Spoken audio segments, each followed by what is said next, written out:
करीब 3 दशक से कहीं ना कहीं संगठन के सिपाही के रूप में अपनी सेवाएं देने वाले दामोदर अग्रवाल पे भाजपा ने अपना दांव खेला है। भाजपा अब उनको संघता के माध्यम से भी उनकी सेवाओं का कहीं ना कहीं उपयोग करना चाहती है। अभी हमारे बीच में भाजपा के प्रत्याशी हैं दामोदर अग्रवाल। दामोदर जी अग्रवाल के बारे में थोड़ा सा आपको ब्रीफ दे दूं। दामोदर अग्रवाल संगठन मंत्री के साथ साथ में किसी समय में संघ के प्रचारक रहे और उसके बाद में उन्होंने संगठन में जिस तरह से काम किया वो सबके सामने है। अभी प्रदेश महामंत्री की जिम्मेदारी निभा रहे हैं, साथ में कपड़े को लेकर एक बहुत बड़ी अच्छी सोच रखते हैं, कपड़े को लेकर एक समझ रखते हैं। खुद ने एक टेक्सटाइल ट्रेड फेडरेशन बनाया कपड़ा व्यापारियों के लिए। और अभी हमारे बीच में दामोदर अग्रवाल खुद मौजूद है। पूछते हैं, सर भाई साहब, जिस तरह से पार्टी ने आप पे दाव खेला है, कैसा मानते हैं आप? इतने समय तक आपने कभी समय तक आपको जिससे टिकट नहीं मिला, आप पहली बार दिया, तो कैसा लग रहा है आपको? निश्चित रूप से बहुत अच्छा लग रहा है। पार्टी ने मेरी 50 वर्षों की विचार परिवार की संगठन की सेवा को ध्यान में रखकर भीलवाड़ा की जनता के व्यापक हित में मुझे टिकट दिया है। मैं पार्टी के शीर्ष नेतृत्व का आभार व्यक्त करता हूं और जनता को भी भरोसा दिलाता हूं कि मेरा पूरा जीवन सामाजिक सेवा में, सार्वजनिक जीवन में कार्यकर्ता और जनता को समर्पित रहा है। आगे भी मैं पूरी निष्ठा से भीलवाड़ा लोकसभा के विकास के लिए और भीलवाड़ा लोकसभा में रोजगार के नए सृजन के लिए विशेष प्रयासरत रहूंगा।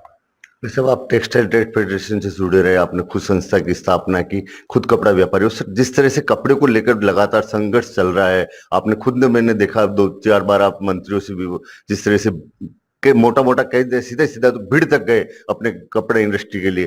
क्या लगता है सर, क्या आने वाले समय में क्या उम्मीद है बढ़िया कपड़े के लिए? भीलवाड़ा के साथ पिछले 5 वर्ष में राजस्थान सरकार की उदासीनता और जोधपुर की छोटी राजनीति के कारण भीलवाड़ा को क्लस्टर या टेक्सटाइल पार्क से वंचित रखने का पाप अशोक जी गहलोत ने किया है। हमारी लगातार मांग के बावजूद अशोक गहलोत सरकार ने अंडरग्राउंड वाटर की परमिशन, सस्ती दरों पर बिजली की उपलब्धता और उद्योग के लिए जमीन की उपलब्धता को सुनिश्चित नहीं किया है। ये थे भाजपा के प्रत्याशी दामोदर अग्रवाल। कपड़ा व्यवसायी हैं, साथ साथ में कुशल संगठन के जो जिसको कह सकते हैं ढालने वाले लोगों में शुमार हैं राजस्थान के। और इन्होंने बड़ी साफगोई से कहा है कि जो कद्दावर नेता है कांग्रेस के, उनके सामने चुनावी मैदान में है, मगर भाजपा उस यूथ के दम पर चुनाव लड़ रही है जो कि 80% मोदी भक्त है। और ये जो चुनाव है इसमें नो डाउट भाजपा ने इस बार टिकट बदला है, परिवर्तन किया है, मगर उन्हीं सुभाष बड़ैया जिनकी जीत राजस्थान में रिकॉर्ड हुई थी, उनके नेतृत्व में ये चुनाव लड़ा जा रहा है। पूरी भाजपा एकमुखी होकर ये चुनाव लड़ रही है। नवीन जोशी, एनडीटीवी, भीलवाड़ा। भीलवाड़ा लोकसभा लगी इतिहास रहा। 1951 से लेकर 2019 तक लगातार 18 चुनाव हो चुके हैं और ये 18 चुनावों में 9 बार कांग्रेस ने बाजी मारी है, जबकि 4 बार भाजपा को यहाँ पर परचम फहराने में कामयाबी हासिल हुई है।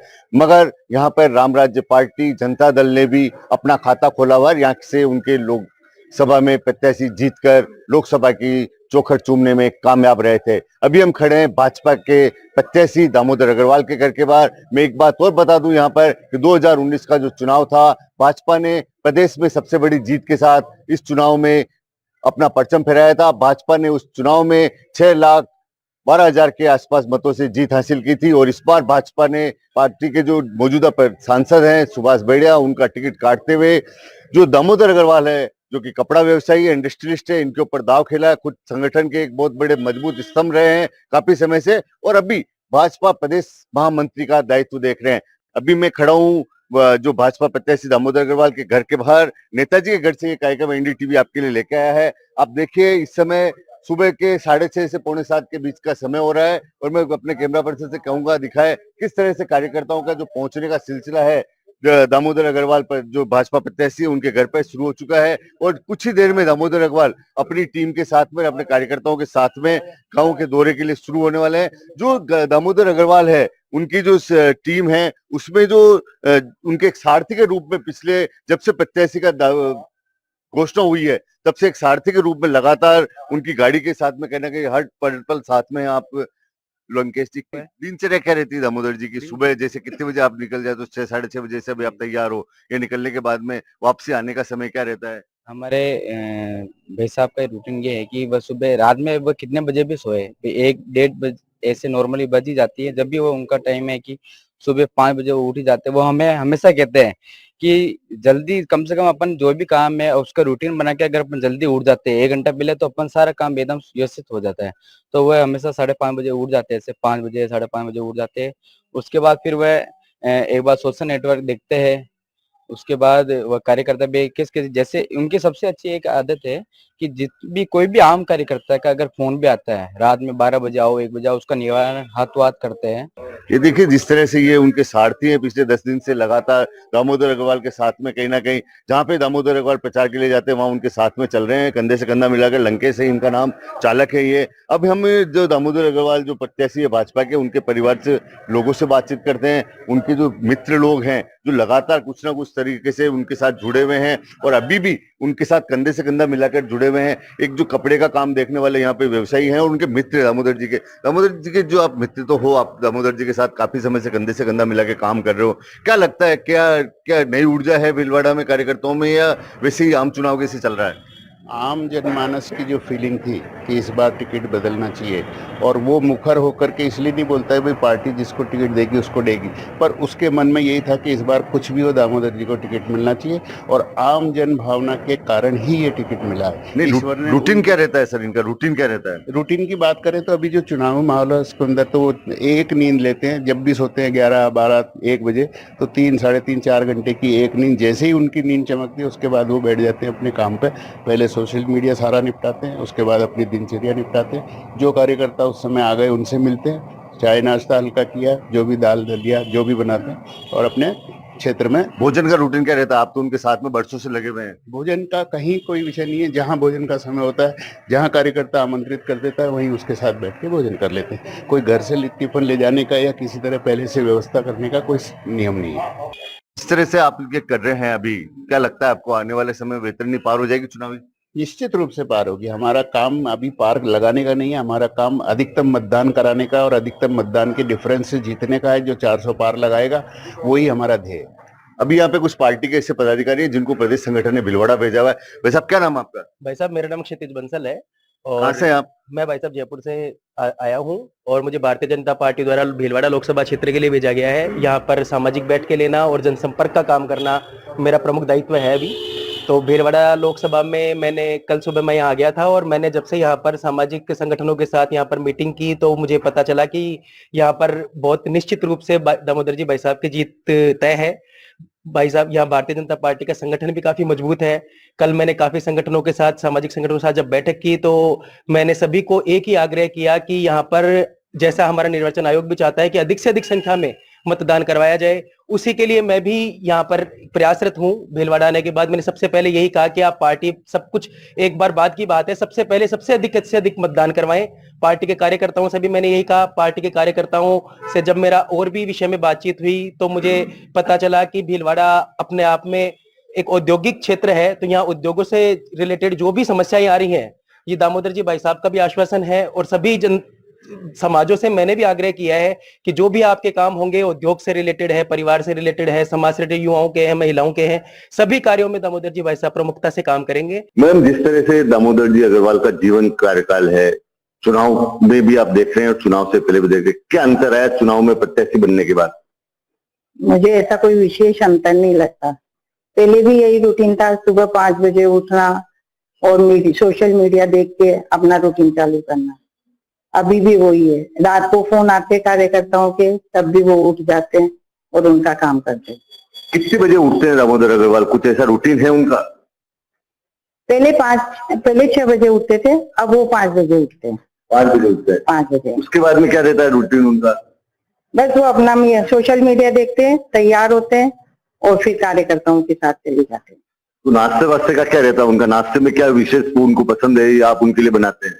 नाश्ता वो यहाँ करते ही नहीं, केवल चाय लेते हैं, उसके साथ 2 बिस्किट लेते हैं, उसके बाद फील्ड में निकल जाते हैं। तो उनके नाश्ते की व्यवस्था रहती होगी? वो सब कार्यकर्ता ही देखते हैं। कार्यकर्ता ही देखते हैं, मतलब कार्यकर्ता उनकी सारी व्यवस्था देखते हैं। तो उसके बाद में भोजन का रूटीन क्या रहता है? उनको कोई ऐसी चीज जो पसंद हो या आप उनके टिफिन बना के देते हैं या क्या रहता है? नहीं, मैं कोई टिफिन नहीं देती। वो कार्यकर्ताओं के साथ ही जहाँ समय होता है वहीं खाना खाते हैं। अच्छा जहाँ कार्यकर्ता भोजन बनाते हैं, जहाँ सब कार्यकर्ता लेते हैं वही वो लेते हैं। अच्छा, अभी रूटीन जो है उनका दामोदर अग्रवाल का वो क्या रहता है? जैसे आपने बोल दिया सुबह जल्दी निकल जाते हैं, रात को वापस आने का क्या कार्यक्रम रहता है उनका? रात को 11 बजे तक आते हैं, तब मैं उनके लिए गर्म खाना बनाती हूँ। 12 बजे वो आते हैं जब उनके लिए आप गर्म खाना बनाते हो। पारिवारिक जिम्मेदारियों को दामोदर अग्रवाल ने कैसे निभाया? वो तो सब मैंने ही देखा है। शुरू से वो आरएसएस में थे, संगठन का काम करते थे। बच्चों को भी मैंने देखा, घर का काम भी मैंने देखा। मतलब सार्वजनिक जीवन की पारी तो दामोदर अग्रवाल ने खेली, पर घर की पारी को मोर्चा आपने संभाले रखा हमेशा। बिल्कुल साहब, बिल्कुल। छोटे बच्चों को भी मैं ही संभालती थी और अभी भी मैं ही देखती हूँ। मेरी बहू है, वो देखती है। कभी आपको इतने साल में जब वो इतने बिजी रहते हैं, कभी घर के लिए समय नहीं निकाला, तो कभी हेरिटेज वगैरह ऐसा हेजिटेशन वगैरह नहीं होता घर में? नहीं साहब, बिल्कुल नहीं होता। वो उनकी लाइफ है, इधर को मैं संभाल लेती हूँ, इसीलिए तो वो इतना आगे बढ़े हैं। नहीं, पर जैसे अब तक तो वो संगठन का काम ही देखते थे, पहली बार उनको सत्ता की भागीदारी का मौका मोदी ने दिया है। आप कैसे देखते हैं इस टिकट को? मुझे बहुत खुशी है कि उनके इतने सालों की मेहनत आज सफल हो रही है। मेरे को अच्छा लग रहा है। क्या महिलाओं में एक रहता है, एक शिकायत रहती है अमूमन पुरुष से कि पति उनको समय नहीं देता है। आपके पति तो अब इतने सालों से लगातार लोगों के बीच में ही रहते हैं, यहाँ पे रात को ही आते हैं, बस बहुत आया तो ऐसा ही होता है। कुछ समय आपके लिए ऐसा भी है क्या? कभी ऐसा कोई ट्रिप होता होगा, दामोदर अग्रवाल आपको कहीं ले जाते होंगे? ऐसा पहले नहीं था, पर हाँ अब ले जाते। जैसे हम 2 बार भागवत सुनने गए। मेरी बस भागवत धार्मिक इच्छा रहती है, वो कर देते हैं वो भी। और अब उनके बेटे और उनकी जो बहू है वो भी हमारे बीच में मौजूद है। जिस तरह से भैया पिताजी चुनाव मैदान में हैं, कैसा महसूस हो रहा है? और जब अभी माताजी ने बताया कि वो समय ही नहीं दे पाते हैं परिवार को, तो कभी ऐसा प्रतीत नहीं होता है पिताजी आखिर कभी समय तो दे हमारे को? समय बहुत दिया उन्होंने, अभी उनका समाज के लिए बहुत ज्यादा जरूरत है, इसलिए वो चुनाव प्रचार में लग रहे हैं। चुनाव के प्रचार के बाद वापिस अपने पास समय मिलेगी मिलने का। बिजनेस है उनका, बड़ा कपड़े का बिजनेस है, तो कैसे मैनेज करते हैं जनता सेवा, समाज सेवा, लोगों के बीच में रहना और कपड़े का काम संभालना? मैनेजमेंट वो उनका बहुत अच्छा है, सब चीजें वो देखते हैं, भले वो फैक्ट्री जावे नहीं जावे, पर रिपोर्टिंग सारी उनके पास रहती है। टेक्सटाइल को लेकर जिस तरह से भीलवाड़ा कपड़े का हब है बहुत बड़ा और एक लाखों लोगों को रोजगार देने वाला काम है, इस दौर में जब वो टेक्सटाइल के लिए कभी लड़ाई लड़ते हैं तो आपको कैसा फील होता है? बहुत गौरवान्वित फील होता है। बहुत कभी ऐसे मौके भी आए उन्होंने जब अपनी पार्टी के नेताओं से लड़ाई लड़ी हो और आपको पता हो ही जाता है, कभी कभी हो ही जाता है। काम पब्लिक के लिए, लेबर के लिए कुछ ना कुछ कभी करना ही पड़ता है। अभी हमारे बीच में जो भाजपा प्रत्याशी दामोदर अग्रवाल है, उनकी पुत्र वधू है ममता। ममता जी, जिस तरह से आपके ससुर जी चुनाव लड़ रहे हैं, माता जी कह रहे हैं कि वो समय नहीं दे पाते हैं और जनता और समाज उनके लिए पहली प्राथमिकता है, इस दौर में आपको कैसा लगता है? आखिर आप भी बहू हैं तो आपको भी चाहते होंगे, परिवार को कैसे मैनेज करते हैं? पापा का मैनेजमेंट बहुत अच्छा है। वो घर को, परिवार को, समाज को, पॉलिटिक्स में सबने एकदम बराबर टाइम देते हैं। मेरी 3 बेटियां हैं, वो तीनों को अपनी जान से ज्यादा प्यार करते हैं। इवन मुझे भी अपनी बेटी से ज्यादा मानते हैं। मेरे पापा के बराबर, मतलब मैं पापा को नहीं इतना कर सकती जितना मेरे पापा जी का है।